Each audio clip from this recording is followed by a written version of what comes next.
Lori here, I'm back. So, if you have not seen my previous reading vlog, I don't know when these are kind of going up in order. My room had a little bit of an issue. My carpet sort of flooded. All my books were okay, but my carpet just got super wet and we had to like pull up the carpet, see what was happening, see where the leak was. So I'm a little bit disheveled right now. Currently, this is my parents' bedroom. I'm staying in my parents' bedroom until my bedroom is fixed. So all my books are sort of everywhere.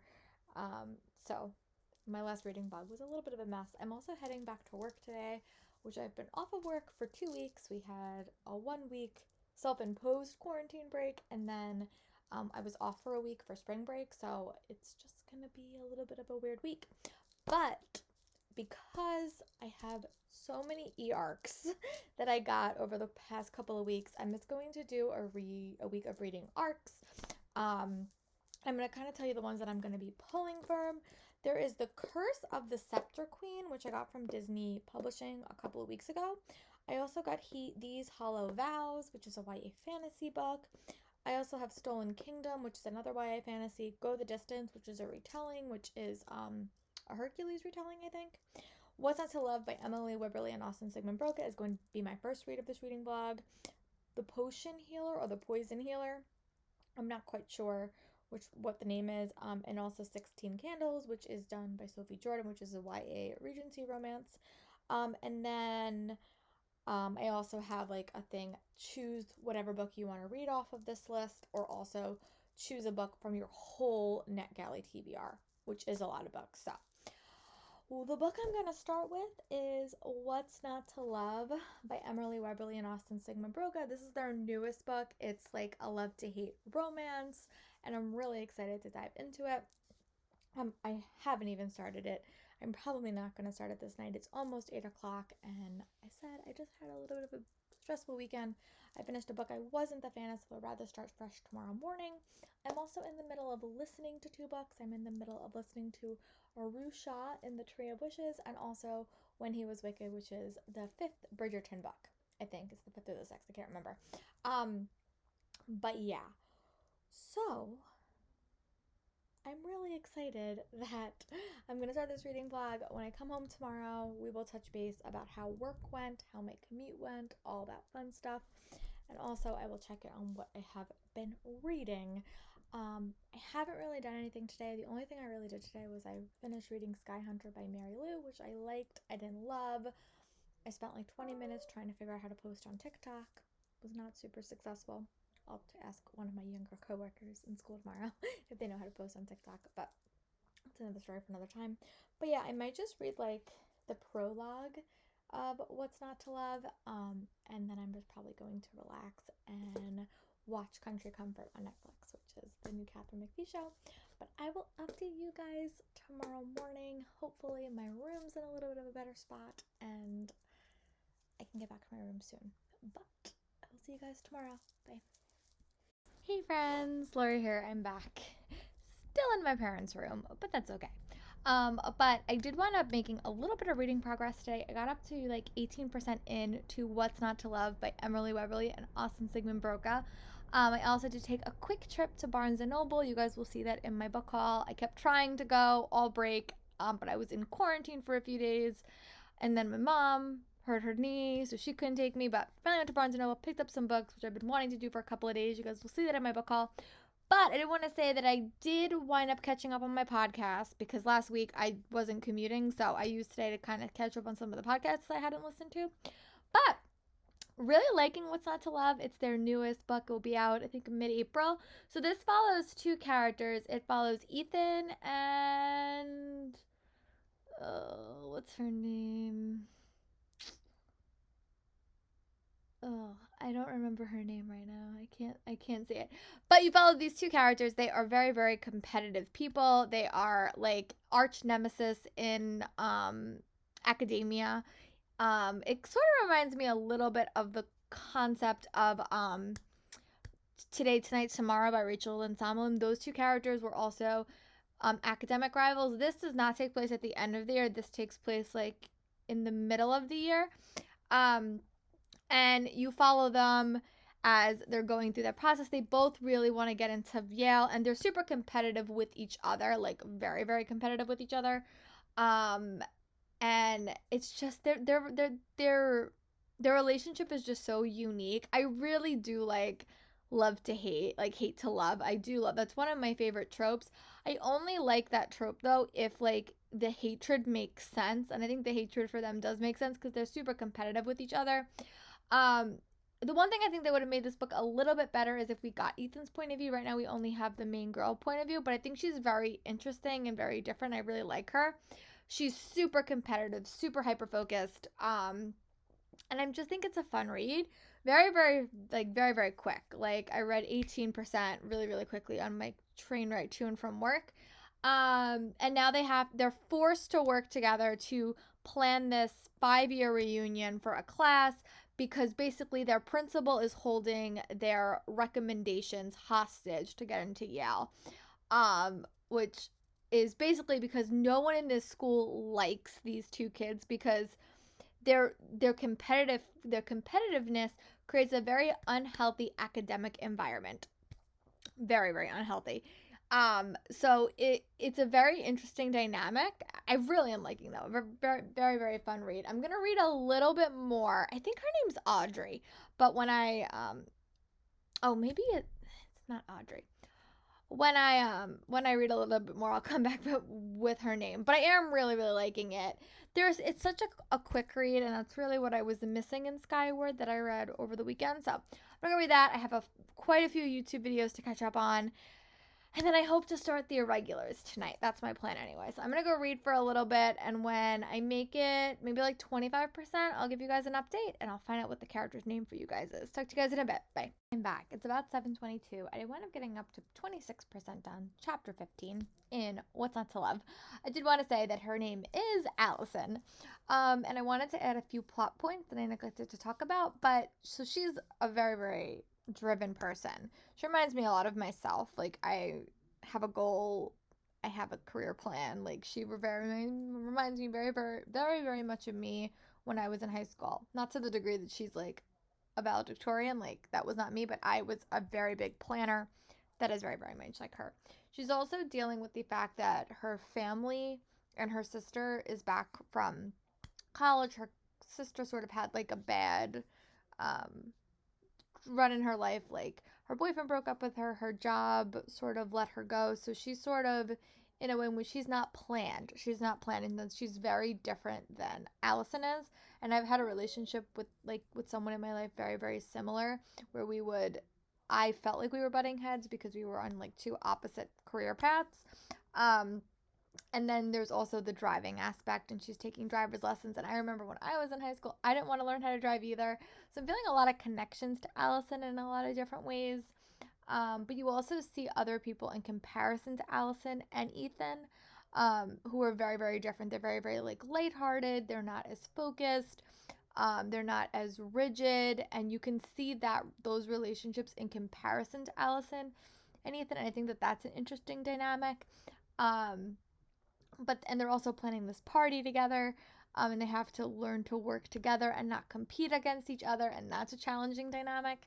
I'm really, really liking it. I've always loved their writing styles. And they're also in the English class together, and they are reading Macbeth. I don't think Macbeth has anything to do with the story like their previous other two Shakespeare retellings, but the two authors met. They're married. They met in a Shakespeare class, so that's probably why there's like hints. But I'm really, really liking it. It's very, very fun. I definitely do. This is the type of love to hate to love romance that I always say love to hate. That's not what I mean. Hate to love romance that I like, because there is a history that sort of has built. But I'm really, really liking it. So I'm going to read a little bit more, and I hope to maybe get to 50% done tonight. We will see. But I am reading it quite quickly. So I'm going to go read a little bit more, and I'll give you guys an update when I get up to maybe 40%. Talk to you guys in a bit. Bye. Here. I did not get as far as I wanted, but I did get to the end of a chapter, which is another one of my rules. And I did get to 30%, and that's pretty good for today. I normally struggle reading on Mondays because I am a little bit tired, because especially with so much time off, I didn't sleep that well last night. and my bed is not my own, but alas. But really, I'm liking it. It's definitely going in a direction of like a romance that I haven't really read before. They really don't like each other. There's a lot of like hostility between them, but also unlike other like competitive romances that I've seen, their competitiveness seems to be not as positive in like the school. Like the last one I read, Today, Tonight, Tomorrow, it was almost seen as a joke in the school. This, I think they're really like, they really go at each other, and it kind of creates like a little bit of like a tense work environment for everyone involved.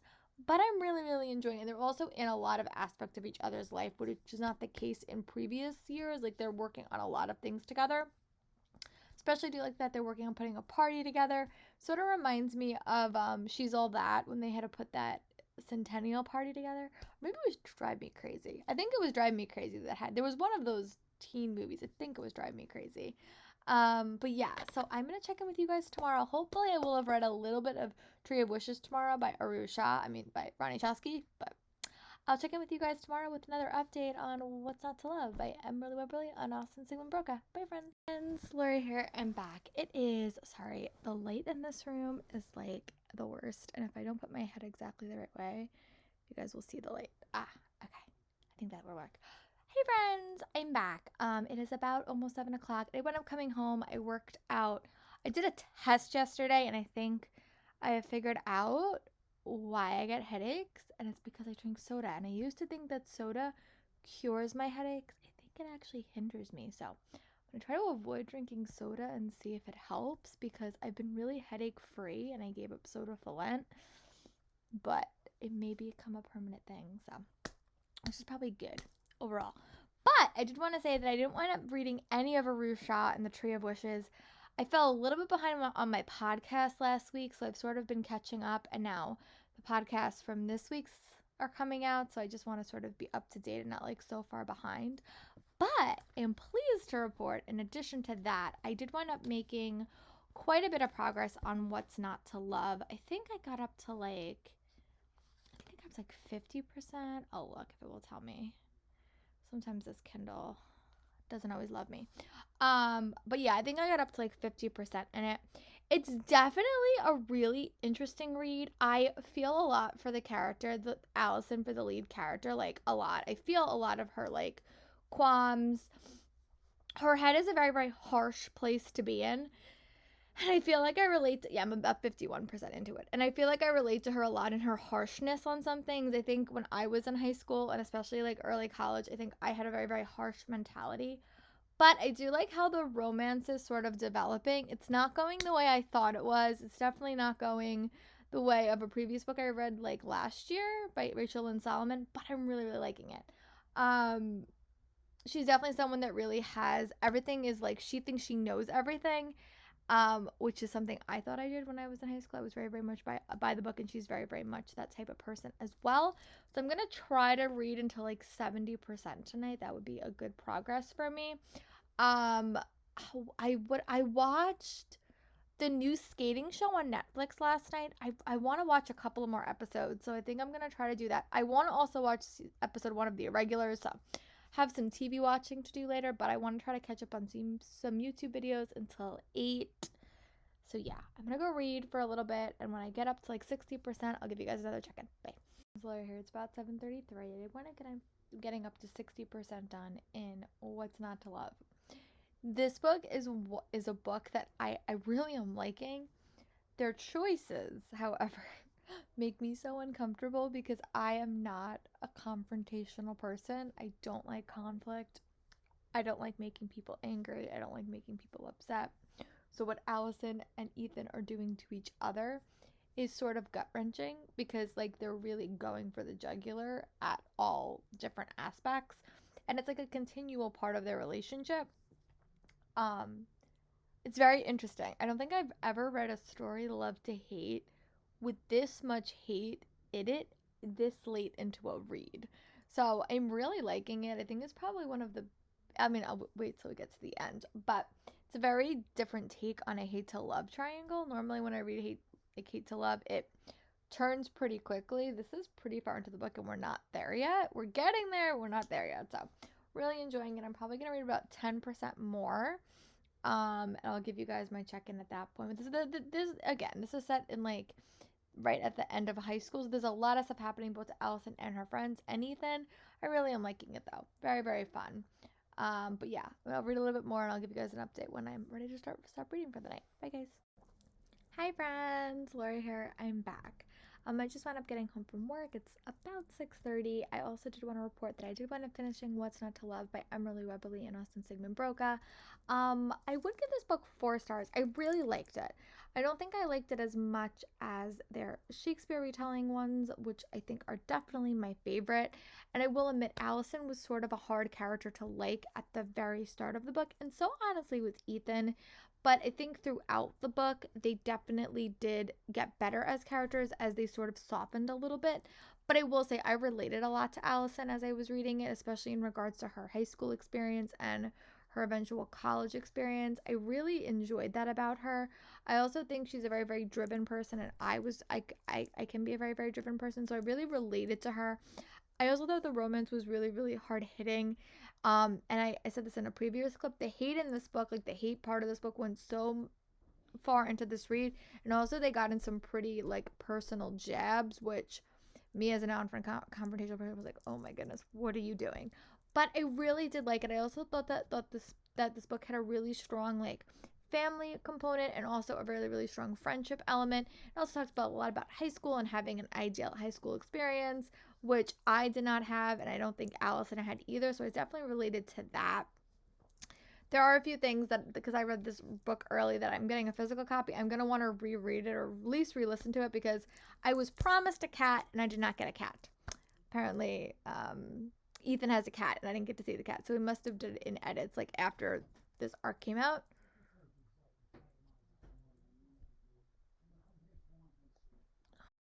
Was coming in and I was trying to tell her to go away. Didn't really work, but I wound up giving it 4 stars for review. I really liked it. This is coming out this month. Definitely check it out if you like hate to love romances. I think you'd like it. Set in the backdrop of a high school. I also made some reading progress on Arusha and the Tree of Wishes by Ronnie Chosky. Actually, the fourth book in the series actually came out this week, so I'm not too far behind. But I'm gonna go choose my next read, which will be probably another ebook, unless if I choose the same read that I already did, and then I'm probably gonna read Super Fake Love Song. So I'm gonna go pick my next read by random number generator, and I will check in with you guys in a little bit. Bye. It's Lori here. I'm back. It's almost 7 o'clock. I did wind up choosing my next read. It's gonna be The Last Fallen Star by Gracie Kim. I think that's her name. I just looked it up, but I'm pretty sure it's Gracie Kim. Yeah, Gracie Kim. This is one of the Rick Riordan Presents novels. I don't know much about it, to be honest, but I know when I was reading it, it sort of reminded me a little bit of Avatar: The Last Airbender when I was reading the summary. And I have not been very good at catching up on these novels, so I had an e-arc and I got approved for it, so I want to be a little bit better at actually reading them when I get a chance. So I'm going to actually read this one. I also have one, The Play God that came out earlier this year, which I do also want to read, but I'm going to start with this one. I'm going to read Rick Riordan's like intro letter, which he does in all the books, and then I'm going to read the first 2 chapters, and then I'll give you guys a quick update, and we'll see what time it is. Bye, friends. Here, I'm back. It's about 8:03. I did wind up reading the first 3 chapters in this book. I liked Rick Riordan's introduction novels. This has to do with Korean mythology, and it has to do with witches in Korean mythology, which, if you know anything about me, I'm a big, big witch fan. I love witch novels. I don't read nearly enough of them as I probably should, considering Buffy is my favorite TV show of all time, but I love witches. So you follow this girl named Riley, and she is a part of this magical community, but she is adopted. So her family is a part of the healing community. She is not, because she's adopted and she doesn't have their bloodline. And her sister, who's older than her, who she has a really, really good relationship with, feels it's really unfair that Riley cannot be initiated into the witch community and become a healer. Her sister does not think that that's fair, so they wind up coming up with this plan to do a spell that will like share Hades' magic with Riley, which I am sure leads to some dangerous elements. But first 3 chapters, I'm really enjoying it. quite a bit. I really like Riley as a main character. I think she's super fun. And the first like 3 chapters of this book are really capturing me. But yeah, I'll definitely update you guys tomorrow. I hope by tomorrow I will have made some much more progress on Arusha and the Tree of Wishes, because I'm at I'm in the last 3 hours of that audiobook and I don't have anything else to listen to tomorrow, so I will probably make quite a bit of progress. But I'll update you guys when I come home from work tomorrow and let you guys know how much progress I have made. Right now I have to get up to chapter 3, where I'm about to start Even Witches Go to School, which I think is fun. And I like how in most of the Rick Riordan Present books that I have read, they do title the chapters, and I really like that. It's such a stupid little thing, but I do like when authors and publishers do that. So I'm gonna go watch the second episode of The Irregulars, which I watched the first one and I really am liking that show. So I'll talk to you guys tomorrow. Bye. And Lori here. I'm back. I did wind up coming home from work. Work was fine today. We are starting our monologue unit, which has been a unit I did my first year of teaching. I didn't do my second year of teaching, and I'm hoping to do some aspect of it my third year teaching. Again, the past 2 years has been crazy with COVID, so I'm hopeful to get back to some semblance of normalcy. And I really do like my monologue unit. It's really, really fun. So yeah, I'm happy about that.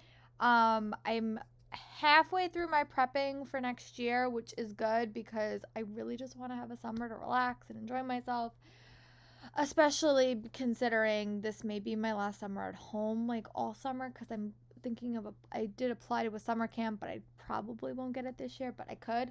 But I did want to do a couple of reading updates. I was able to finish Arusha and the Tree of Wishes by Ronnie Chosky. I really am quite enjoying that series. I just love how the cast of characters keeps getting bigger and bigger and bigger, and it's just such a fun, engaging read. I read it in like 3 days. Such a fun read. I'm actually going to go put the 4th book that just came out on my Libby queue, and hopefully I'll get it soon.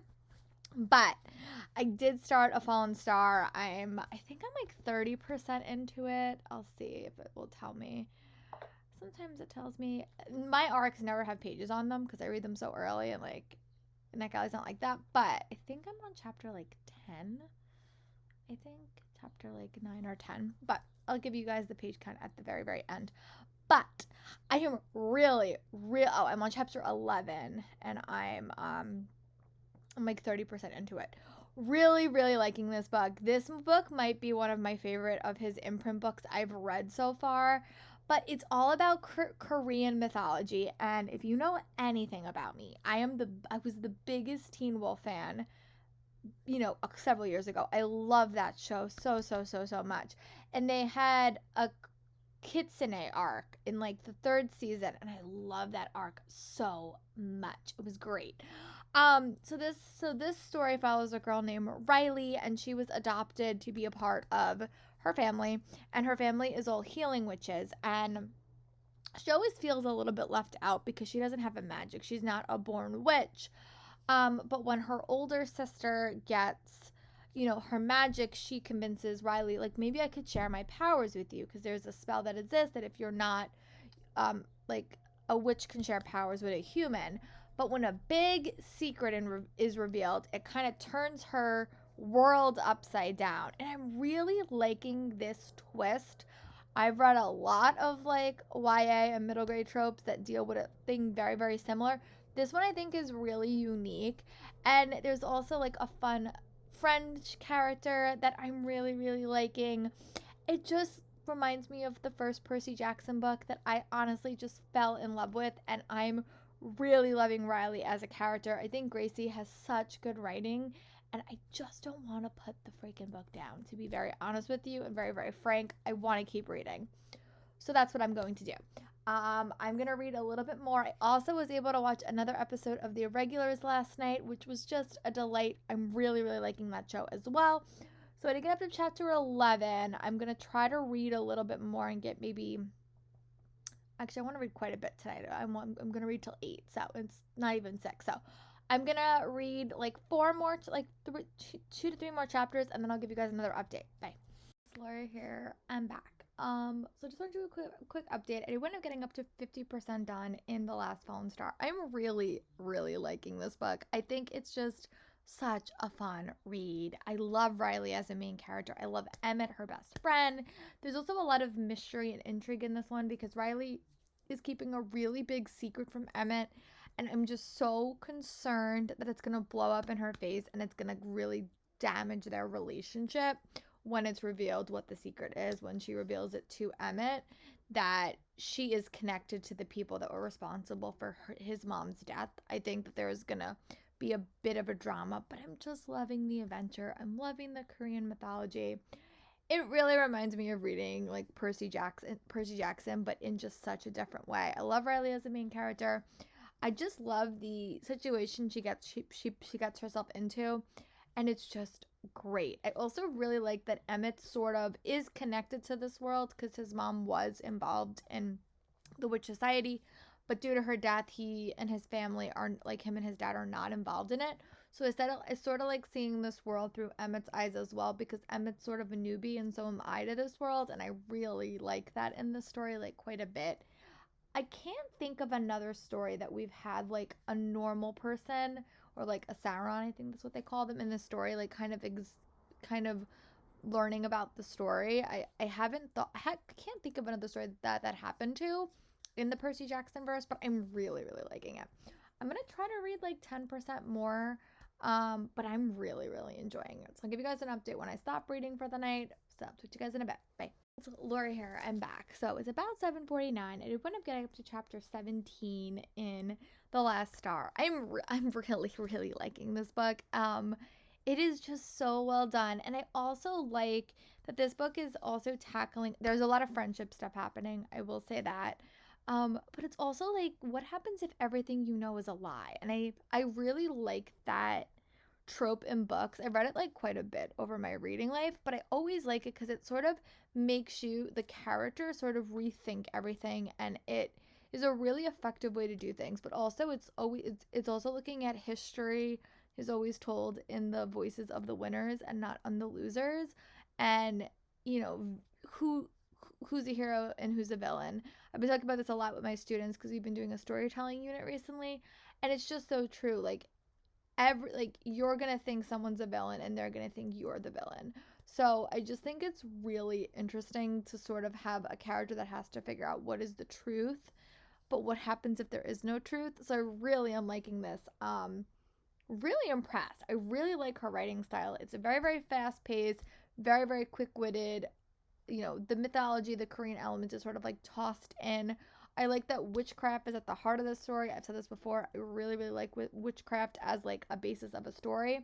But yeah, I am really enjoying this. I'm definitely going to watch another episode of The Irregulars tonight, which is a new Netflix show that I'm really, really liking. But yeah, I will check in with you guys tomorrow when I come home from work. And I might start a new reading vlog. It just sort of depends. I also apologize for my backdrop.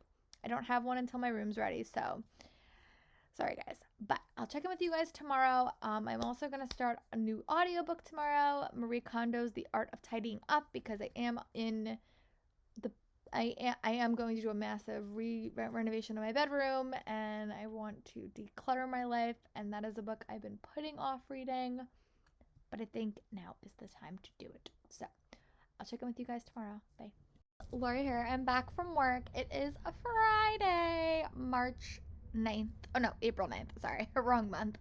But I did want to come in and say that I did wind up listening to the prologue of The Art of Tidying Up, but I was really engrossed in The Last Fallen Star, as you'll see, because I made quite a bit of progress. I'm actually going to finish that book in a little bit. And I literally wanted to just read the book and not listen to anything, so I did less listening, but I'm really loving this book quite a bit. It's probably gonna go down as one of my favorites books in the entire imprint series. I mean, I still have to read quite a few of them, but I really like Gracie Kim's writing. I like the characters. It's also just such a fun read. It's like super fast paced, super captivating, very like you put these characters in a situation that you don't want them to be in, and they have to make really really harsh choices. Really good. I'm really enjoying it. I love the Korean elements that are sort of mixed into it. I love the magic elements. It sort of reminds me a little bit of Avatar: The Last Airbender, which I've been saying a lot recently, but also just a fun book. great lead characters, like that it's a female lead, but also like that there's a really fun supporting cast of characters that keep getting bigger and bigger as the book goes on. I also think there's a really strong president of the adults in these books, and that doesn't happen a lot in middle grade, so I really like that relationship as well. And it is a complicated family dynamic, which is really interesting. I think that there's actually a prompt for one of my Avengers reading boards, so really enjoying it though. Quite a fun read. Definitely gonna go finish it. I'm like 87% in. I'm probably gonna go finish it, tackle the rest of it, and then I'm gonna wrap up this reading vlog. But so far, such a good read. Really, really liking this one for sure. Talk to you guys in a little bit. Bye. It's Lori here. I'm back. I just wanted to do a quick check-in. I did wind up finishing my current read, which is The Last Fallen Star by Gracie Kim. So I really like that book quite a bit. I'm really excited for book 2. I am the most excited to pick up the next book than I've been for any of the Rick Riordan Presents books, and I actually plan on picking up when it immediately comes out, other than waiting. But overall, it was such a great read, such a fun story. I love the Korean mythology tied in. I loved how it also was a witch-themed novel, which had ties to Avatar: The Last Airbender. I love that the friendship circle just kept getting bigger and bigger and bigger. It was a super complicated read, but still had parent involvement. Sisterhood was at the heart of it. Complicated family dynamics. It was great. I wound up giving that one 5 stars for review. I should have looked it up because I know it's not out right now. I can't remember if that one's coming out in May or April. Let me see what it says. I'll give you guys the date because I don't think it's out yet. But I did get that e-arc from Disney Publishing. Okay, yeah, it's coming out May 4th. So you still have a little bit of a wait on that one, but I really, really enjoyed that one and gave it 5 stars. Also in this reading vlog, I finished reading What's Not to Love by Weberly and Sigmund Broca. That book is coming out in mid-April. Really like that one. Gave it 4.5 stars for review. Definitely a classic love to hate romance, but really liked it. Definitely up there, and I would say it's probably below. I don't actually know where it is in my ranking. I really love all their books. I think I slightly prefer the the Shakespeare retelling ones, the first 2 that they wrote, but I still really enjoyed that one and gave that one 4.5 stars. And I also finished listening to Arusha and The Trait of Wishes, which I gave 4 stars to. Another Rick Riordan Presents book that I'm really, really enjoying that series and can't wait to pick up book 4. That was a great installment. So I'm going to go start my next reading vlog, a weekend reading vlog for you all, and I will talk to you guys for my next video. Bye, friends.